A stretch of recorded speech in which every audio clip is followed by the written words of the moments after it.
ಇವಾಗ ನೀವು ನೋಡ್ತಾ ಇದ್ದೀರಾ ರೆಡ್ಮಿ ನೋಟ್ 14 5G ಸೀರೀಸ್ನ ಮೊಬೈಲ್ನ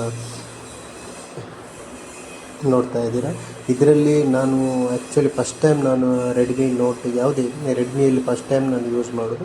ಇದರಲ್ಲಿ ನೋಟ್ 14 ಯಾವ ಥರ ಇದೆ, ಹೇಗೆ ಇದೆ ಅದರ ಬಗ್ಗೆ ಸ್ವಲ್ಪ ನಾನು ಹೇಳ್ತೀನಿ, ನಿಮ್ಗೆ ಕೂಡ ಯೂಸ್ ಆಗುತ್ತೆ ಅಂತ. ರೆಡ್ಮಿ ನೋಟ್ 14 5Gಯನ್ನು ನಾನು ಇಲ್ಲಿ 18,000 ಕೊಟ್ಟು ಪರ್ಚೇಸ್ ಮಾಡಿದೆ. ಆ್ಯಕ್ಚುಲಿ ಇದಕ್ಕೆ 23-24,000 ಇತ್ತು. ನನಗೆ ಸ್ವಲ್ಪ ಕಮ್ಮಿಯಲ್ಲಿ ಆಫರ್ ಮೂಲಕ ಈ ಮೊಬೈಲ್ ಸಿಕ್ಕಿತು. ಇವಾಗ ನಾವು ಈ ರೆಡ್ಮಿ ನೋಟ್ 14 ನಾವು ಓಪನ್ ಮಾಡೋಣ. ಇದರ ಒಳಗಡೆ ಹೆಂಗಿದೆ, ಮೊಬೈಲ್ ಸೈಜ್ ಹೆಂಗೆ, ಮೊಬೈಲ್ನ ಲೈಟ್ ವೆಯ್ಟಾ ಅಥವಾ ಹೆಂಗೆ ಯಾವ ಥರ ಇದೆ ಅಂತ ನೋಡೋಣ. ಓಪನ್ ಮಾಡ್ತಾ ಇದ್ದೀನಿ, ನಿಮಗೆ ಕಾಣ್ತಾ ಇದೆ.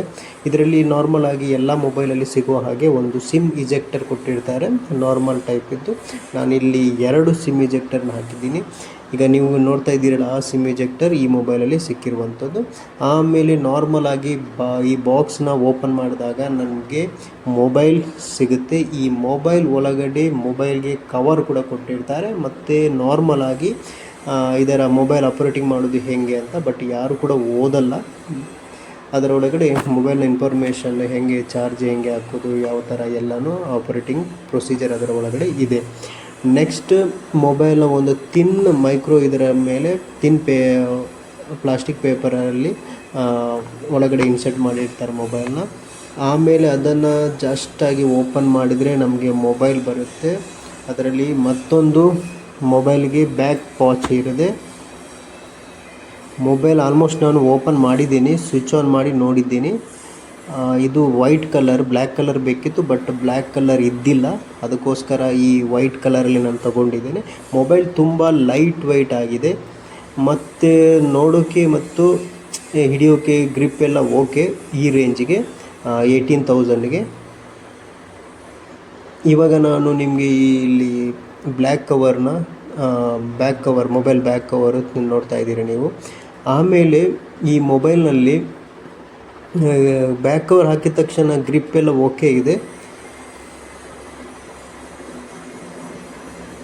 ಮತ್ತು ಚಾರ್ಜರ್ 45 ವ್ಯಾಟ್ ಇದ್ದು ಚಾರ್ಜರ್ ಇರುತ್ತೆ. ತುಂಬ ಸ್ಪೀಡ್ ಅಂತಲೂ ಹೇಳಲ್ಲ, ಬಟ್ ಇದಕ್ಕಿಂತ ಸ್ಪೀಡ್ ಇದೆ. ಬಟ್ ಈ ಮೊಬೈಲ್ಗೆ ಸೂಟೇಬಲ್ ಆಗುವಂಥದ್ದು 45 ವ್ಯಾಟ್ ಇದ್ದು.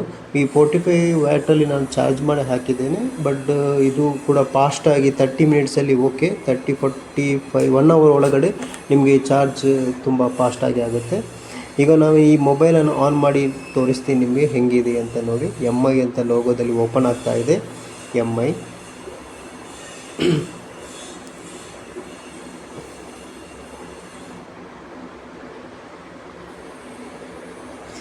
ಹಾಗೆ ಈ ಮೊಬೈಲ್ ಕೂಡ ಸ್ವಲ್ಪ ಸ್ಲೋಲಿ ಓಪನ್ ಆಗುತ್ತೆ. Xiaomi HyperOS ಅಂತ ಇದರ ಸಾಫ್ಟ್ವೇರ್ ಪವರ್ಡ್ ಬೈ. ಕ್ಯಾಮರಾ ತುಂಬ ಚೆನ್ನಾಗಿದೆ, ಅದಕ್ಕೋಸ್ಕರ ನಾನು ಈ ಮೊಬೈಲ್ನ ತಗೊಂಡಿರೋದು. ನೀವು ನೋಡಿರ್ಬೋದು, 33 ಅಂದರೆ ಮಾರ್ಚಲ್ಲಿ ತಗೊಂಡಿರುವಂಥದ್ದು ಮೊಬೈಲ್. ಅದರ ಜೊತೆಗೆ ಒಂದು ಚಿಕ್ಕದಾದ ಒಂದು ವೈರ್ಲೆಸ್ ಬ್ಲೂಟೂತ್ ಕೂಡ ಕೊಟ್ಟಿದ್ದಾರೆ ಅದರ ಜೊತೆಗೆ ಫ್ರೀಯಾಗಿ. ಮತ್ತೀಗ ನಾನು ಪಾಸ್ವರ್ಡ್ ಹಾಕಿ ಒಳಗಡೆ ಹೇಗಿದೆ ಅಂತ ನೋಡಿ ನೀವು. ಏನೆಲ್ಲ ಇದರಲ್ಲಿ ಮತ್ತೊಂದು ಏನಂತ ಹೇಳಿದರೆ, ಈ ಮೊಬೈಲಲ್ಲಿ ತುಂಬ ಇನ್ಬಿಲ್ಟ್ ಆ್ಯಪ್ಗಳು ಜಾಸ್ತಿ ಇದೆ, ಮತ್ತು ಕೆಲವೊಂದನ್ನು ನಾನು ಅನ್ಇನ್ಸ್ಟಾಲ್ ಮಾಡಿದೆ. ನಮಗೆ ಬೇಕಾದನ್ನು ಮಾತ್ರ ಇಡ್ಬೋದು.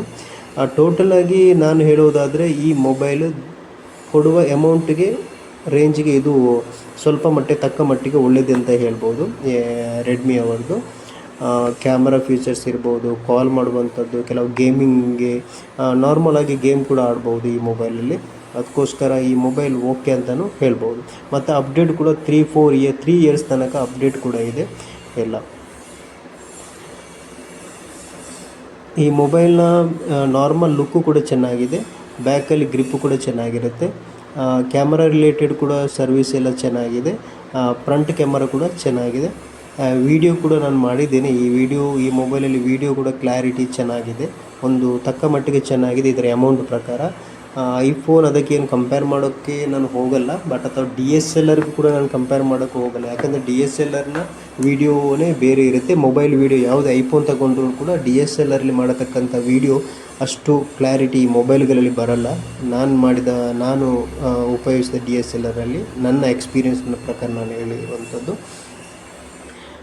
ಮತ್ತು ಈ ಮೊಬೈಲ್ನಲ್ಲಿ ನಿಮಗೆ ರೆಗ್ಯುಲರ್ ಆಗಿ ಚೆನ್ನಾಗಿದೆ, ವ್ಯೂಸ್ ಕೂಡ ಚೆನ್ನಾಗಿದೆ, ಮೊಬೈಲ್ನ ಸೇಪ್ ಕೂಡ ಚೆನ್ನಾಗಿದೆ, ಮೊಬೈಲ್ ಗ್ರಿಪ್ಪು ಚೆನ್ನಾಗಿದೆ, ಪರ್ಫಾಮೆನ್ಸ್ ಚೆನ್ನಾಗಿದೆ. ಯಾಕಂದರೆ ನಾನು 1 ಡೇ 2 ಡೇ ಯೂಸ್ ಮಾಡಿದ್ದೀನಿ, ಆಮೇಲೆ ನಾನು ಈ ವಿಡಿಯೋನ ಮಾಡಿರುವಂಥದ್ದು. ಯಾಕಂದರೆ ನಾನು ಈ ಮೊಬೈಲ್ನ ಸರ್ಚ್ ಮಾಡಬೇಕಾದ್ರೆ ಕೆಲವೊಂದು ಇನ್ಫಾರ್ಮೇಷನ್ ಸಿಗುತ್ತೆ, ಕೆಲವೊಂದು ಇನ್ಫಾರ್ಮೇಷನ್ ಸಿಕ್ಕಿಲ್ಲ. ಅದಕ್ಕೋಸ್ಕರ ನಾನು ಒಂದು ದಿನದ ಯೂಸರ್ ಆಗಿ